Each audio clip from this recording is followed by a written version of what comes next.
உங்களுக்கு எதை பேசும்போது அழுக வந்துருது? என்ன மனசுல ஓடுது? ஏன் அழுதுறீங்க? சார் எனக்கு அப்பா இல்ல சார், இறந்துட்டாரு. அதுக்கப்புறம் எங்க அண்ணன் தான் எல்லாமே நான் நடிச்சிருந்தேன் சார். இப்போ மேரேஜ் ஆனோடனே அவங்களுக்கு சப்போர்ட் பண்ணுவோம். இப்போ எனக்கு யாரும் இல்லாத மாதிரி ஒரு மாதிரி ஃபீல் ஆகுது சார். இப்ப நீங்க கவனிச்சுங்க, அந்த பொண்ணு அழுது, அந்த பக்கத்துல இருக்க பொண்ணு பாருங்க, அவதான் பாவம் ஏமாளினாங்க. ஏமாளிங்க தான் இப்படி இருப்பாங்க. அந்த கை அவளை பிடிச்ச மணிக்கே இருக்கு. அந்த பொண்ணு ஏன் அந்த கை நீண்டுச்சு? அந்த ஒரு கை மட்டும் உங்க கையா இருந்தா உங்க கணவர்கிட்டே வரமாட்டாங்க. ஏதாவது நம்பிக்கை கொடுங்க. நான் எதனா ஹர்ட் பண்ணிருந்தேன்னா சாரி. பாருங்க, ஸ்ட்ரைட்டா சொல்லுது பாருங்க. ஈகோவே இல்லை. வார்த்தை சொல்ல வேண்டிய பொறுப்பு உங்களுக்கு இருக்கா இல்லையா? சொல்லுங்க. பக்கத்துல உங்க பக்கத்துல ஒரு பொண்ணு இருக்குல்ல, இந்த பொண்ணு ஷோ ஆரம்பிச்சதுல பேசவே இல்லை. அப்புறம் பேசினப்ப இங்க இங்கிலீஷ்ல தான் பேசினாங்க. இடையில 2 வார்த்தை தமிழ்ல பேசினாங்க. ஏன்னா அந்த பொண்ணு பெங்காலி. அவங்களுக்கு நீங்க என்ன சொல்ல ட்ரை பண்ணீங்கம்மா? அவங்கள்ட்ட கொடுங்க. Something. Just go and hug her na until I will take care of you.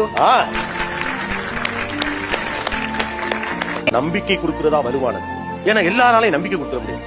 நம்பிக்கை கொடுக்கறப்ப ரெஸ்பான்சிபிலிட்டி கூட வந்துடும். அதுல இருந்தும் அழுக